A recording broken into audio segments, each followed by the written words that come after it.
Assalamualaikum warahmatullahi wabarakatuh. Saya Syakira Alfi Kurnia, NPM 118.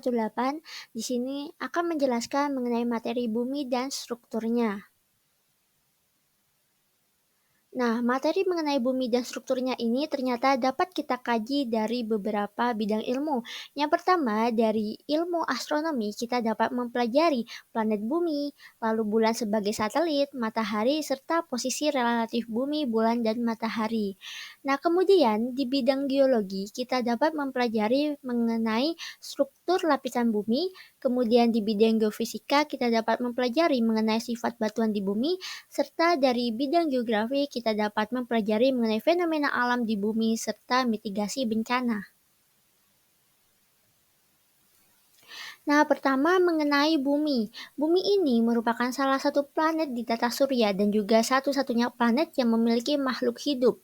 Pada bumi ini terdiri dari beberapa lapisan, yaitu ada lapisan atmosfer, kerak bumi, mantel bumi, serta inti bumi. Nah, bumi juga mengalami suatu peristiwa yang disebut dengan rotasi dan revolusi. Nah, kemudian bulan. Apa sih itu bulan? Nah, bulan ini merupakan satelit alami bumi. Nah, bulan ini dapat mengalami suatu peristiwa yang disebut fase bulan, di mana bulan dapat berubah bentuk apabila dilihat dari bumi. Bulan juga dapat mengontrol pasang surut air laut. Nah, di mana ketika bulan dekat dari bumi, dekat dengan bumi, air laut akan naik dan juga terjadi pasang air laut. Tetapi ketika bulan jauh dari bumi, air laut akan surut atau turun dan juga akan terjadi peristiwa surutnya air laut. Nah, kemudian apa aja sih pengaruh gerak bulan terhadap kehidupan bumi? Nah, yang pertama ada bulan Ramadan di mana umat Islam menggunakan kalender Hijriyah yang berdasarkan pada pengamatan bulan. Ibadah dalam agama Islam seperti puasa Ramadan juga ditentukan oleh pergerakan bulan. Kemudian perhitungan kalender Hijrah Hijriyah dilakukan dengan metode perhitungan tertentu, tetapi pengamatan langsung terhadap bulan tetap dilakukan untuk menguatkan hasil perhitungan. Nah, kemudian hari Paskah yang merupakan hari raya umat Kristen yang diadakan atau dirayakan setiap pada bulan Maret hingga Mei. Nah, perhitungan berdasarkan siklus bulan digunakan untuk menentukan tanggal pasti Paskah. Nah, diputuskan bahwa Paskah ini dirayakan pada hari Minggu pertama setelah bulan purnama Paskah yang jatuh pada tanggal 21 Maret atau setelahnya. Nah, kemudian ada Hari Raya Purnama dan Tilem, di mana hari raya ini merupakan hari raya umat Hindu, di mana umat Hindu ini melaksanakan ritual ibadah setiap kali terjadinya bulan purnama dan bulan baru. Nah, malam bulan purnama ini dianggap suci dan juga disebut dengan purnama, sedangkan malam bulan baru disebut dengan tilem. Pada kedua waktu tersebut, umat Hindu memohon berkah dan karunia dari Sang Pencipta. Nah, kemudian ternyata gerak bulan ini dapat berpengaruh pada pengambilan ikan di laut. Nah, di mana ikan di laut ini akan lebih mudah ditangkap ketika pasang air laut. Nah, kemudian tambak garam ini juga dipengaruhi oleh gerak bulan, di mana tambak garam ini akan terisi ketika air laut pasang.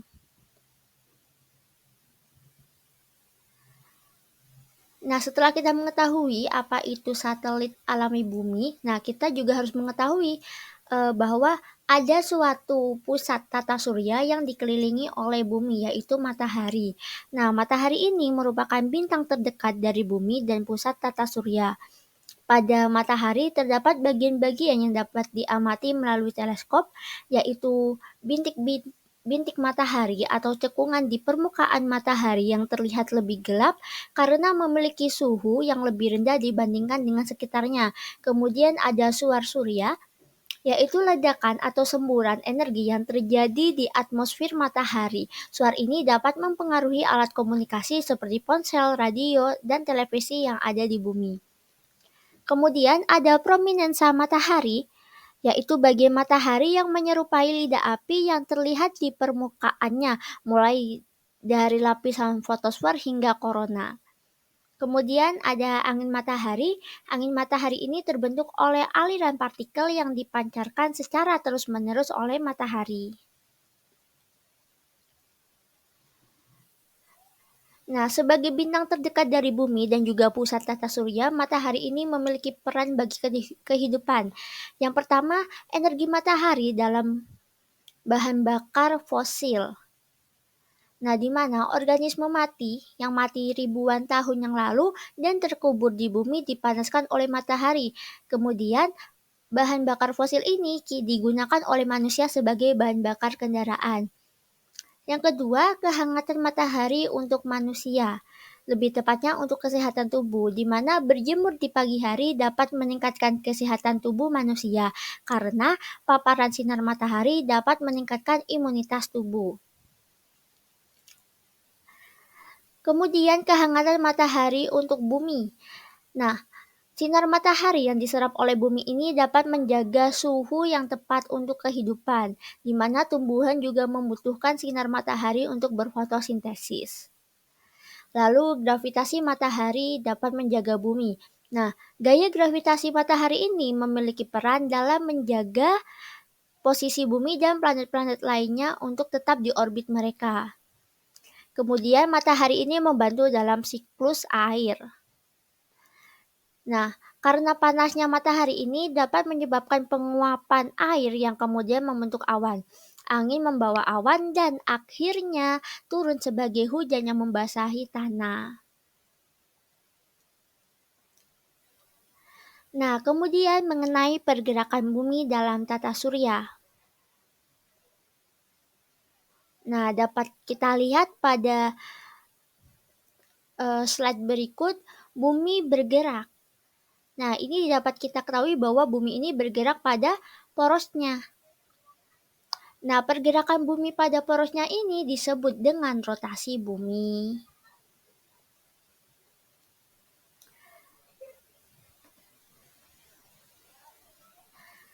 Nah, rotasi bumi ini dapat menyebabkan pergantian siang dan malam yang ada pada bumi. Nah, bagian bumi yang terkena matahari mengalami siang. Nah, sedangkan bagian bumi yang lain yang tidak terkena matahari, mereka mengalami malam.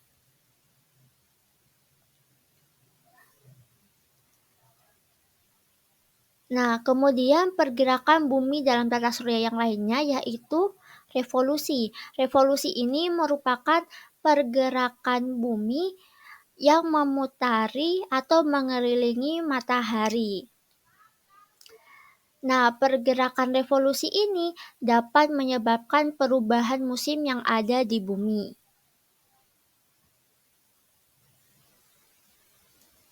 Nah, di mana pada bulan Desember posisi matahari itu berada tegak lurus dengan belahan bumi selatan.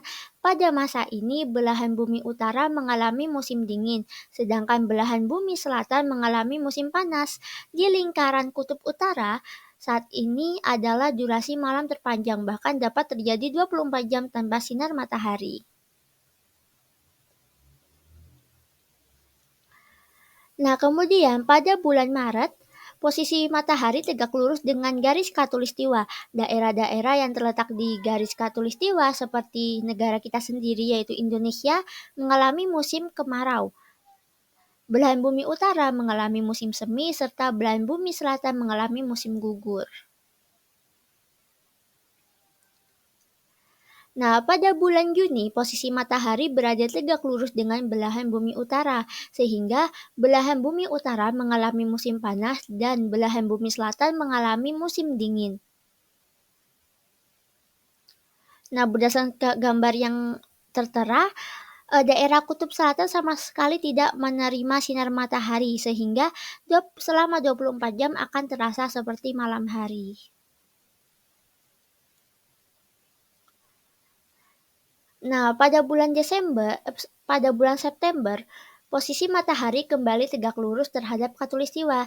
Daerah di khatulistiwa mengalami musim hujan, adapun belahan bumi utara akan mengalami musim gugur dan belahan bumi selatan mengalami musim semi. Nah, selain kita mempelajari posisi bumi dalam tata surya, kita juga harus mengetahui bagaimana sih posisi relatif antara bumi, bulan, dan juga matahari.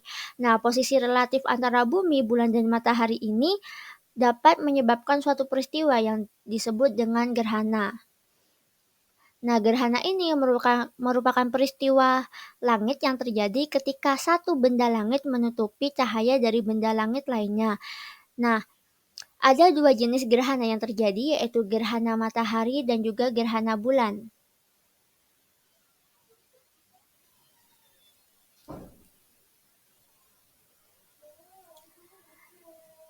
Nah, gerhana bulan ini terjadi ketika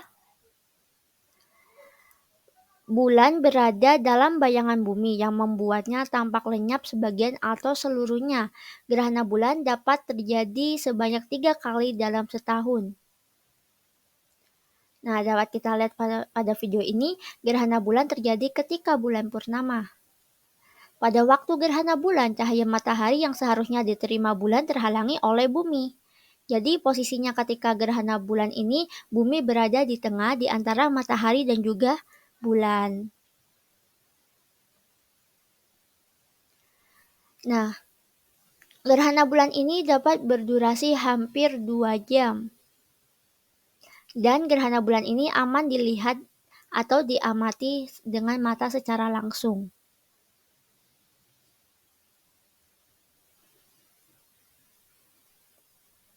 Ada 3 jenis gerhana bulan, yaitu gerhana bulan total, gerhana bulan sebagian, serta gerhana bulan penumbra.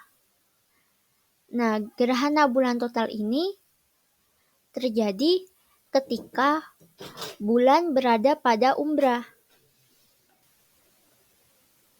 Nah, kemudian gerhana bulan sebagian, di mana gerhana bulan sebagian ini terjadi ketika bulan terletak pada sebagian pada bagian umbra, sebagian pada bagian penumbra.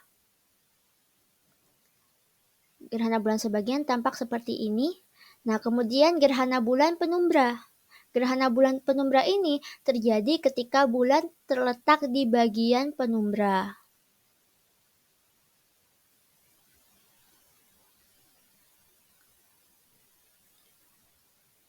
Nah, setelah kita mengetahui mengenai gerhana bulan, di sini ada gerhana matahari. Nah, gerhana matahari ini terjadi ketika bulan terletak di antara bumi dan matahari.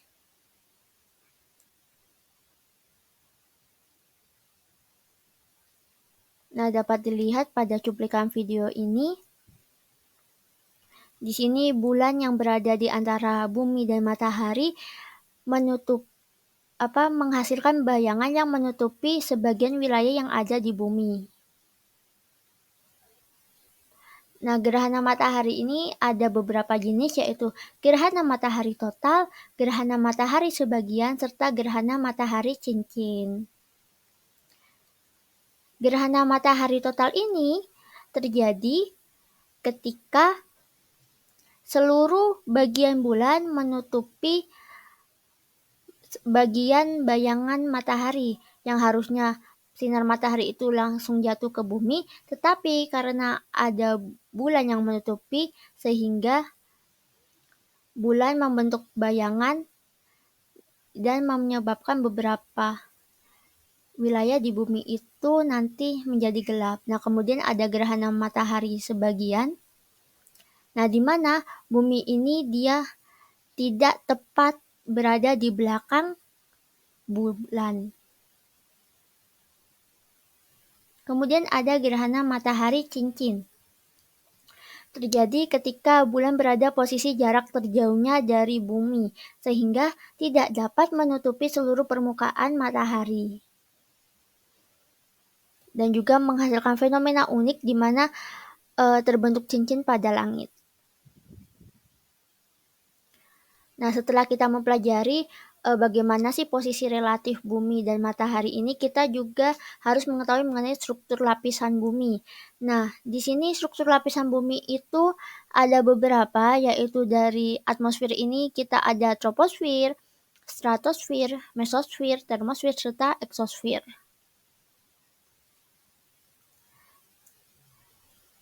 Nah, pada salah satu bagian lapisan bumi ini terdapat lapisan ozon. Lapisan ozon ini dapat melindungi bumi dari radiasi serta sinar ultraviolet. Nah, akan tetapi lapisan ozon ini semakin lama dapat mengalami penipisan dikarenakan adanya penggunaan gas CFC dan juga yang berasal dari lemari es atau AC yang naik ke permukaan serta dapat merusak lapisan ozon. Nah, kemudian teori tektonik lempeng. Nah, teori tektonik lempeng ini, berdasarkan teori ini, permukaan luar bumi ini terdiri dari lapisan yang disebut dengan litosfer. Litosfer ini terdiri dari lempeng-lempeng yang dingin dan kaku. Di bawah litosfer terdapat lapisan astenosfer, di mana astenosfer ini sifatnya itu seperti plastik yang bisa mengalir dan juga tidak begitu kaku seperti litosfer. Akibat sifat plastisnya astenosfer ini, lempeng-lempeng di atasnya itu seolah-olah mengapung dan juga bisa bergerak. Nah, ketika lempeng-lempeng ini bergerak, terjadi interaksi antara lempeng. Beberapa lempeng dapat bergerak menjauh dan juga saling terpisah, sedangkan lempeng lainnya bisa saling mendekat dan juga bertabrakan. Nah, di sini ada diagram lempeng dan juga pergerakannya. Nah, contohnya ini pada lempeng Amerika Selatan serta lempeng Afrika, mereka bergerak konvergen. Dapat dilihat.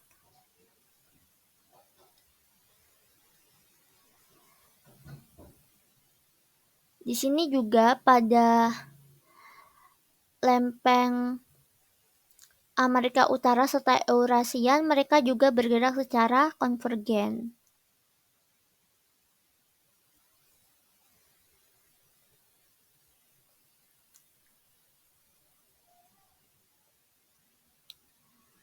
Nah, tadi kan kita ketahui bahwa ada pergerakan divergen dan juga konvergen. Nah, pergerakan divergen antara lempeng ini dapat menyebabkan patahan atau retakan pada permukaan bumi. Salah satu contohnya adalah patahan San Andreas di California, Amerika Serikat.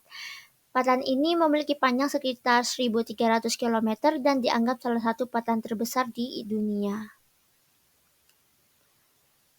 Nah, kemudian akibat dari konvergen ini dapat terjadi subduksi di mana lempeng samudra dan juga lempeng kontinental berbenturan. Lempeng samudra ini nanti jatuh pada lempeng lunak, lempeng jatuh, batuan mencair. Nah, selanjutnya naik ke permukaan menciptakan gunung berapi. Kemudian ada tabrakan lempeng kontinental di mana dua lempeng kontinental berbenturan. Sehingga mereka saling mendorong dan terbentuk gunung Himalaya. Nah, apa sih penyebab dari terjadinya pergerakan tektonik lempeng ini? Nah, penyebabnya itu yaitu ilmuwan berhipotesis bahwa pergerakan lempeng tektonik disebabkan oleh konveksi inti bumi. Nah, inti bumi ini kita tahu bahwa dia itu sangat panas dan juga suhunya tinggi yang mencapai 6.000 derajat Celcius sehingga terjadi pemanasan pada lapisan bawah mantel bumi. Akibatnya massa jenis material mantel bawah berkurang dan menyebabkan material tersebut naik ke permukaan mantel. Setelah mencapai permukaan, material tersebut mengalami penurunan suhu sehingga massa jenisnya bertambah. Penurunan suhu ini menyebabkan massa jenis bertambah. Nah, dengan adanya massa jenis yang bertambah itu, material kembali turun ke dasar mantel. Di dasar mantel, material akan terkena panas bumi lagi dan siklus konveksi ini terus berlanjut secara berulang.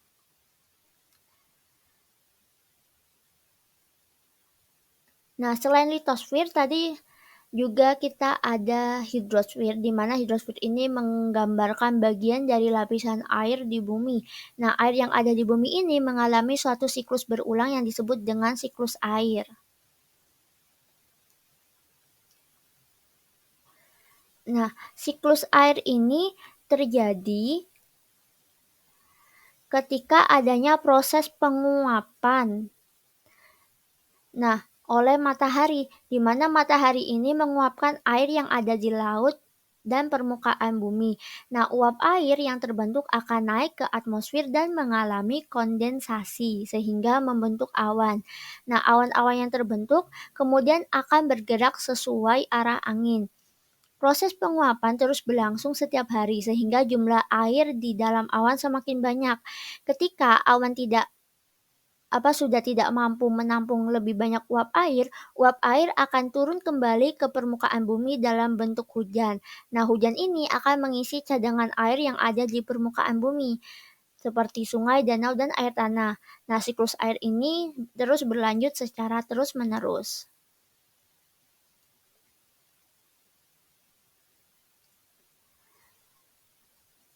Nah, pastinya sebagai planet di bumi ini juga tidak lepas dari berbagai bencana. Nah, di sini ada berbagai bencana, contohnya ada gempa bumi. Nah, gempa bumi ini terjadi ketika ada guncangan pada permukaan bumi yang disebabkan oleh tumpukan antar lempeng bumi, aktivitas patahan aktif gunung api, atau runtuhan batuan. Nah, kekuatan gempa bumi akibat aktivitas gunung api dan juga runtuhan batuan cenderung lebih kecil. Nah, gempa bumi terjadi ketika energi tersebut dilepaskan secara tiba-tiba, sehingga terjadi pergeseran dalam bumi. Gempa bumi ini juga dapat disebabkan oleh pergerakan lempeng bumi akibat proses tektonik, aktivitas patahan di permukaan bumi yang menyebabkan pergerakan geomorfologi lokal, seperti runtuhan tanah, aktivitas gunung api, dan juga ledakan nuklir.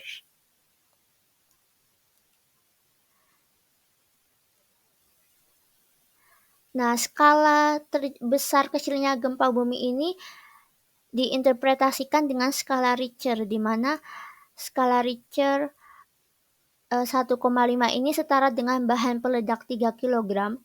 Contohnya itu seperti pecahan batu di meja laboratorium. Skala Richter 1 setara dengan 15 kilogram, setara dengan ledakan pada konstruksi. Kemudian 1,5 skala Richter setara bahan peledak 160 kilogram, dengan contoh bom konvensional Perang Dunia II, dan seterusnya sampai 9 skala Richter ini yang terbesar setara bahan peledak 32 gigaton seperti gempa bumi NAD Sumut yang terjadi di 2004. Nah, lalu apa saja sih yang harus kita lakukan sebagai upaya mitigasi bencana gempa bumi? Nah, sebelum gempa bumi terjadi, kita harus mengenali apa itu gempa bumi dan pastikan bahwa struktur dan letak rumah kita ini dapat terhindar dari bahaya yang disebabkan oleh gempa bumi seperti longsor, liquefaction, dan lain-lain. Kemudian kita juga harus mengevaluasi serta merenovasi ulang struktur bangunan agar terhindar dari bahaya gempa bumi. Yang kedua, kita juga harus mengenali lingkungan tempat kita bekerja dan tinggal. Perhatikan letak pintu, lift, serta tangga darurat apabila terjadi gempa bumi, sehingga kita dapat mengetahui tempat yang paling aman untuk berlindung. Kita juga harus belajar melakukan P3K, belajar menggunakan pemadam kebakaran, serta mencatat nomor telepon penting yang dapat dihubungi ketika gempa bumi terjadi. Nah, saat terjadi gempa bumi, ketika kita berada dalam bangunan, kita harus melindungi kepala dan badan dari reruntuhan bangunan dengan bersembunyi di bawah meja dan sebagainya. Kita juga harus mencari tempat yang paling aman dari reruntuhan guncangan serta lari keluar apabila masih dapat dilakukan. Apabila kita berada di luar bangunan atau area terbuka, kita harus menghindari dari bangunan yang ada di sekitar. Kita juga harus memperhatikan tempat berpijak serta menghindari apabila ada rekahan tanah. Nah, apabila telah terjadi gempa bumi, yang harus kita lakukan, nah, pada kita berada dalam bangunan, kita harus keluar dari bangunan secara tertib. Kita jangan menggunakan tangga berjalan atau lift, gunakanlah tangga biasa. Lalu periksa apakah ada yang terluka dan lakukan P3K. Dan telepon atau minta pertolongan apabila terjadi luka parah pada diri kita sendiri atau orang lain. kita juga harus melakukan pemeriksaan terhadap lingkungan sekitar, periksa apabila terjadi kebakaran, apabila terjadi kebocoran gas, apabila terjadi arus pendek, serta periksa aliran dan pipa air. Kita juga harus memeriksa segala hal yang dapat membahayakan. Kemudian kita juga jangan masuk ke bangunan yang sudah terjadi gempa karena dapat terjadi kemungkinan masih terdapat reruntuhan. Kemudian upaya mitigasi lainnya, ketika sebelum terjadi gempa kita harus mempersiapkan rutin pada tempat bekerja dan juga tempat tinggal, di mana perabotan diatur menempel pada dinding untuk menghindari jatuh, roboh, bergeser pada saat terjadi gempa bumi. Kita juga harus menyimpan bahan yang mudah terbakar pada tempat yang tidak mudah pecah agar terhindar dari kebakaran, serta selalu mematikan air, gas, dan listrik apabila sedang tidak digunakan. Nah, yang kita tahu bahwa penyebab celaka yang paling banyak saat gempa bumi adalah akibat dari kejatuhan material. Oleh karena itu, kita harus mengatur benda yang berat sedapat mungkin berada pada bagian bawah dan cek kestabilan benda yang tergantung yang dapat jatuh pada saat gempa bumi terjadi, misalnya lampu dan lain-lain. Nah, ketika terjadi gempa bumi, apabila kita sedang di dalam mobil, kita harus keluar, turun, dan menjauh dari mobil, karena dapat terjadi pergeseran atau kebakaran. Nah, apabila kita tinggal atau berada di pantai, kita harus segera menjauhi pantai karena dapat terjadi tsunami. Kemudian setelah terjadi gempa bumi, kita juga harus melakukan jangan berjalan di daerah sekitar gempa karena dapat terjadi gempa susulan, serta mendengarkan informasi mengenai gempa bumi dari berbagai media informasi, dan jangan mudah terpancing oleh isu dan juga berita yang tidak jelas sumbernya.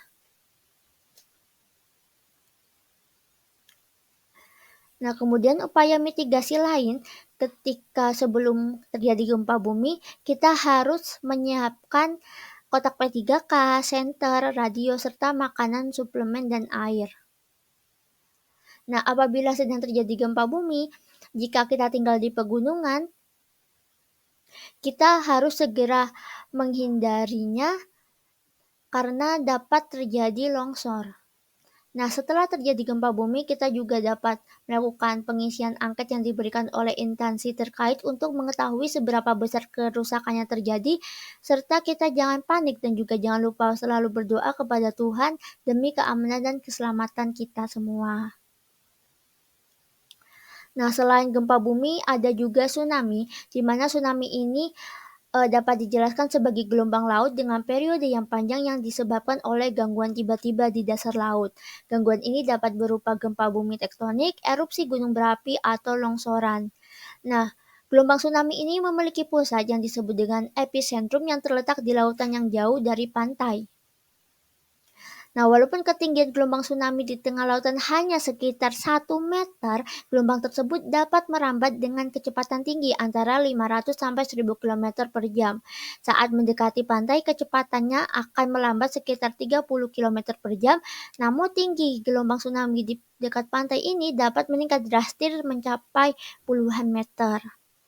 Nah, sebelum gelombang tsunami mencapai pantai, air laut di sekitar pantai akan surut secara tiba-tiba, dan ini merupakan tanda bahaya akan datangnya gelombang tsunami. Nah, di sini dapat kita lihat bagaimana gambar terjadinya tsunami. Nah, kemudian upaya mitigasi apa sih yang harus kita lakukan ketika terjadi tsunami? Nah, yang harus kita lakukan ketika prabencana tsunami yaitu membangun sistem peringatan dini tsunami serta meningkatkan pengetahuan masyarakat lokal khususnya yang tinggal di pinggir pantai mengenai tsunami serta melakukan sosialisasi cara-cara penyelamatan terhadap bahaya tsunami. Nah, ketika bencana biasanya sebelum tsunami ini didahului dengan gempa bumi besar dan susut laut, serta terjadi selang waktu antara waktu terjadinya gempa bumi sebagai sumber tsunami dengan waktu tiba tsunami di pantai. Nah, gelombang air laut ini datang secara mendadak dan berulang dengan energi yang sangat kuat.